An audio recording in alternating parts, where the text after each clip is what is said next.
Տիկին Խաչատրյան, Երևանում տիրող իրավիճակը, խցանումները, որոնք մասնավորապես հենց եթե պատուհանից էլ նայեք, ինքներդ կտեսնեք կամ աշխատանքի գալուց վստահ եմ տեսել եք, այս բարեփոխումը ում համար էր։ Որ բարեփոխումը Չակերտների մեջ վերցրած որ մեր որ բարեփոխումը նկատի ունեք։ Ձեր բոլոր բարեփոխումներն իհարկե նկատի ունեմ մասնապես ձեր այլ քաղաքի։ Ես քաղաքային իշխանությանն էլ նկատի ունեմ։ Քաղաքային իշխանության բոլոր ճակերտավոր բարեփոխումները դժվարեցնում է երևանցիներին եւ Երևանում ապրողներին։ Երևանում երթևեկությունը Մասնավորապես երթևեկության փոփոխությունը, որը հենց հիմա քաղաքապետարանի պատուհանից եթե նայենք, մենք բոլորով կտեսնենք, թե ինչ խայտարակ իրավիճակ է ստեղծվել այդ ճակերտավոր բարեփոխման արդյունքում։ Դուք խոսում եք խցանումներից, խոսում ենք մասնավոր մեքենաների մասին, բայց քաղաքային իշխանությունների լիազորությունների եւ պարտադիր պայմանների մեջ մտնում է բոլոր քաղաքակիրթ ու նորմալ երկրներում, որպեսզի ապահովի նորմալ տրանսպորտային համակարգ։ Եվ տրանսպորտային համակարգի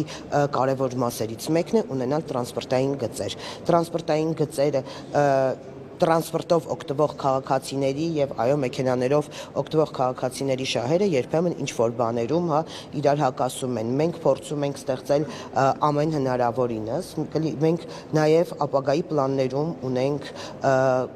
շուտով, որը կյանքի է սկսելու կոչվել ճանապարհների նոր ճանապարհների կառուցում եւ չկա ես կարծում եմ համարյա թե երկիր, չկա մայրաքաղաք, որը չունենա խցանումներ, վերջերս նաեւ Փարիզում պաշտոնական այցով էինք եւ տեսնում էինք թե ինչքան են քաղաքակիրթ երկրները տալիս հասարակական տրանսպորտին, հեծանիվներին ավելի շատ տեղ, քան թե մեքենաներին։ Այս պահի դրությամբ Երևանը եւ Երևանի ճանապարհները որոնք դեռ չեն կառուցվել, թույլ չեն տալիս ունենալ լիարժեք տրանսպորտ ազատում փողոցները խցանումներից։ Այստեղ քաղաքապետարանի դիմաց ներողություն, երբ որ երկրորդ գիծը, կոնկրետ երկրորդ գիծը երթևեկության տրամադրվել է ավտոբուսին, ավտոբուսը ինչ որ մի հատված գալիս է, հետո տեղափոխվում է առաջի գիծ, որպեսզի կանգ պետք է չէ ինչ որ տեղից սկսել եւ գիտեք մենք չենք որոշում, դա չի որոշում քաղաքային իշխանությունը, դա չի որոշում ուղակի մարդ, որը չի հասկանում այդ գծանշանները, թե որ գծում լինեն եւ թե ոնց անեն։ Դա մենք տրանսպորտային ցանցի հետ կապված դեռ նորից եմ ես բազմիցս եմ ասել, Տան Մարգարյանի ժամանակից մենք ունենք տրանսպորտային ցանցի մեխանիզմը գնաց եւ այդ ես եթե չեմ սխալվում դեռ այդ նախագծով էլ գնում է եւ այդ նախագծի շրջանակներում գծվում են այդ թե կանգառներն են թե չէ բացարձակ ես ասել եմ այդ լավագույն բանն է որը նախկիններն արել են եթե հիմա դա է շարունակվում ճիշտն ասեմ այն նախագիծը որը արել էր եւ Հայկ Մարությանը որը եկավ ու կանգնացրեց այն ինչ տեսեք մենք հիմա խոսում ենք բանի մասին մի րոպե ես ավարտեմ հետո ավարտեմ շարունակեք հարցը ժամանակին երբ նախկին իշխանությունը, քաղաքային իշխանությունը, չեմ ասում նախկին, օրինակ Հայկ Մարությանի ժամանակ, երբ լույս խմբակցությունն ասում էր այն տրանսպորտի բարեփոխումների շարքը, որը նախ սկսել էր Տան Մարգարյանը, այդ կետից շարունակեք պարոն Մարության։ Պարոն Մարությանը դրա տակ սկսեց կոռուպցիոն ռիսկեր նայել, եսի մինչեր նայել եւ կանգնեց 5 տարի կանգնած է եղել process-ը տրանսպորտի նոր համակարգի դրման եւ այն ինչ հիմա արվում է դա այսպես ասած զրոյից նորից սկսվել է նորից սկսել ենք մենք զրոյից եւ դրա համար ժամանակ է պետք այո երբեմն կլինեն նաեւ այդ ճանապարհին խոչընդոտներ կլինեն նաեւ խոչընդոտող բաներ այո ցանկացած պարագայում լինում են նաեւ սխալ Հերացի փողոցում էլի տես գծեցիք Հերացի փողոց հանեցիք ավտոբուսի գիծը ես տրանսպորտի մասնագետ չեմ եւ այն հարցերը ինչ տալիս եք նորից եմ ասում սա խիստ մասնագիտական է եւ մասնագետներն են որոշում որոնք են գծերը հասնում եք այստեղ այս նոր փոփոխությամբ դուք կողմնորոշվում եք ոնց պիտի գիտեք ցանկացած փոփոխություն որը նաեւ անում են գայի կողմից բան առաջին իսկ պահին վարորդները դժվար են այն ինչի սովոր են սովոր չեն հետո արդեն հասկանում են ոնց է պահանջում այդտեղ երթևեկությունը մարդիկ ասել էին բարդացրեք մեր կյանքը դրա համար են արել մենք մարդկանց կյանքը չենք բարդացնում ընդհակառակը մենք երևանցիների նորից եմ ասում երևանցիների 18 պլյուս հայոյանքներ շուտով կլսեք նաև այն քաղաքացիների օրտնանքները, որոնք օգտվում են տրանսպորտից։ Տիկին Խաչատրյան, մի բան, ձեր կուսակիցը, որ նաև ավականու անդամ է, Արտակը Զեյնալյան, մի քանի օր առաջ ընտրվեց Սահմանադրական դատարանի անդամ։ Դուք սա նորմալ եք համարում։ Դրանից առաջ Կարեն Անդրեասյանը ԿՊ-ից էր, մի օր հետո դուրս եկավ ԿՊ-ից, դարձավ ԲԴԽ նախագահ։ Հիմա ձեր կուսակցականը մի օր հետո տենց ոնց որ փոշի մաքրեց, այսպես ասած դարձավ Արտակ Զեյնալյանը փոշի մաքրելու կարիք չունի, Արտակ Զեյնալյանը հպարտությամբ եղել է Հանրապետություն կուսակցության անդամ, այս պահին այլևս կուսակցության անդամ չէ, իրեն վերաբերող հարցերն ուղղեք Արտակ Զեյնալյանին։ Ժողովրդավարական երկում դա նորմալ եք համարում։ Իդեպ այնտեղ հարցը հնչեցի, Այո, նորմալ եմ համարում, մարդը իր իսկ կամքով է դառնում կուսակցական, իր իսկ կամքով հեռանում։ Այսինքն այդքան շուտ մոռանում եք իշխանությունը արշավ է սկսել, դուք ինչ եք կարծում։ Եկեղեցու դեմ արշավ չի սկսել, եկեղեցի եւ պետություն արդեն տարիներ շարունակ են իրար հետ համագործակցություն ունեն, այսինքն երբեք էլ չի ունեցել, հա, եկեղեցին ունեցել է բիզնեսմեն տերտերներ, ցավոք, այս վերջին 2 տասնամյակին առհասարակ բիզնեսմեն տերտերներ եւ այսօր պայքարը, ես իմ անձնական կարծիքն եմ ասում, այսօր պայքար է գնում հենց բիզնեսմեն տերտերների դեմ։ Մենք իմանանք, այս մարդկանց իրենց օրինակ Ես չեմ ճանաչում անունները։ Բա հիմա ասում եք գիտեք, ստացվում է, չգիտեմ, չեմ իմանալ։ Ես եկեղեցի գնում եմ, ես շատ կուզեի, ես եկեղեցի գնայի եւ ստանայի օրհնություն այն մարդկանցից, քահանաներից, ովքեր Աստծո, հա, պահանջներով եւ Աստծո պատվիրաններով են եկեղեցում, բայց ցավոք սրտի ես գնում եմ եկեղեցի եւ Աստծո նկարի առաջ եւ Աստծո առաջ եմ մոնվառում, որև չեմ Հա, դուք եք կարծում, որ վեհապարը պետք է հեռանա։ Ասեք։ Վեհապարի, գիտեք, այն պատերազմը, որ գնում է քաղաքական ուժ, քաղաքական, հա, ինչպես դուք եք ասում, քաղաքական ուժ եւ եկեղեցի, ես այդ մատի եւ մատանու արանքում չեմ պատմում։ Նիկոլ Փաշինյանը շաբաթների առաջ հայտարարել է, որ խումբ ձևավորելու Բեհարանը ազատելու դուք ձեր կուսակցությունը եւ անձամբ դուք մենք ոչ մի նման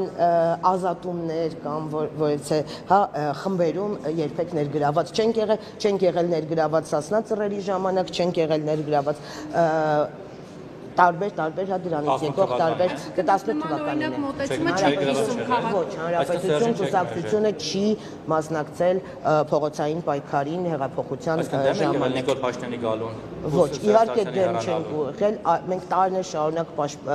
պայքարել ենք Սերժա Քոչարյանական կլանի հեռացման բայց մենք ունեինք մոտեցում պայքարի տարբեր ձևերի ընդհանրապես Խաչատրյան այսինքն ըստ ձեր պատասխանի դուք չեք կիսում իշխող ուժին Ես նման բան չեմ ասել,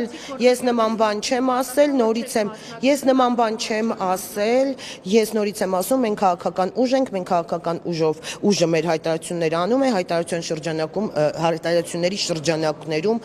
ձեր ենթադրություններն արեք։ Մի տեսակ հոգու խորքում ոնց որ դուք էլ ձեր սրտով չի այս ամեն ինչը, հա, որտեղ ասացիք մատի եւ մատանու արանքը չեք։ Իսկ ով ասեց որ Եթե ուզում եք իմ անձնական կարծիքն ունենա, ես որպես մարդ, որպես երևանցի, որպես Հայաստանի Հանրապետության քաղաքացի, իմ անձնական մոտեցումն ասեմ, ես երբեք կաթողիկոսին որպես կաթողիկոս չեմ ընդունել, նաև ես չեմ կարողացել, այդ այն կաթողիկոսն է, որի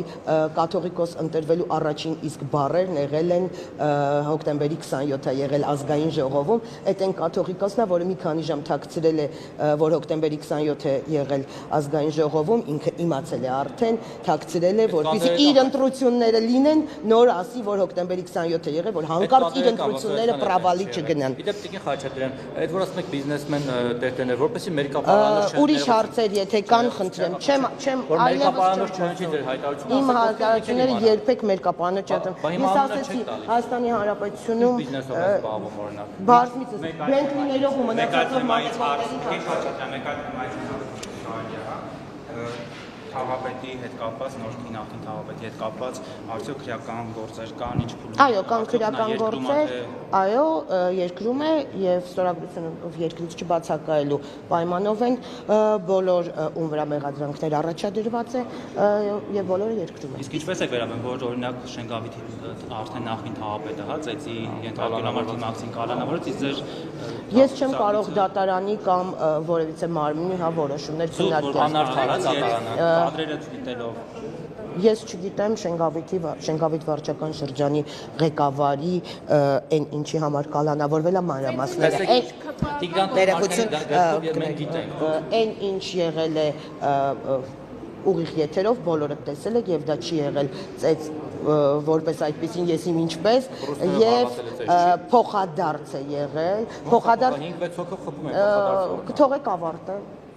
այն ինչ նորից եմ ասում Շենգավիթ վարչական շրջանի ղեկավարի կալանքի հիմքերում է ես տեղյակ չեմ դիապետում բան ճիշտ ենք, հա, որ դուք եվրոպական արժեքներով դեմոկրատիային միտված ուժ եք, ինձ հետաքրքիր դա տեղի ունեցել ձեր թաղապետի մասով ուղիղ եթերում, իսկ նա մենք չենք էլ տեսել, կարող տեղի չունեցել են խեղճ մարդու ռազմիկի գլխին սարքել են օրինակ այս անարդար իրավապահ մարմինները, հիմա այդ ո՞նց է լինում, որ չտեսած տանում կալանավորում են Նիկոլ Փաշինյանի օրոքես արդարադատությունը, տեսածը որ ուղիղ եթերում ա եղել, այդ մարդը վնասվածքներով դուրս է եկել, այդ մարդուն չեն կալանավորում։ Գիտեք, արդարադատության ու առհասարակ մնացածի մասին քիչ հետո նաև ելույթովս մի փոքր այդ մասին բան ունեմ ասելու, ես բազմիցս եմ ասել, որ որին ձեր թիմակցին չկալանավորել, դատապարտեք որ չեն կալանավորել օրինակ։ Ես դա դատարանի որոշումն է գործը ընթացքի մեջ է կորոշեն Գալստյանի մասով ինչ կասեք, Ես հայտարարություն արել եմ նախապես Արտակ Գալստյանի մասով եւ ասել եմ, որ այն ավականու անդամը մենք դեմ ենք քվեարկել լու նախագծին, որովհետեւ Արտակ Գալստյանի ավականու դալիճում չներկայանալը դա իր սեփական կամքով չի, դա հարկադրաբար չներկայանալը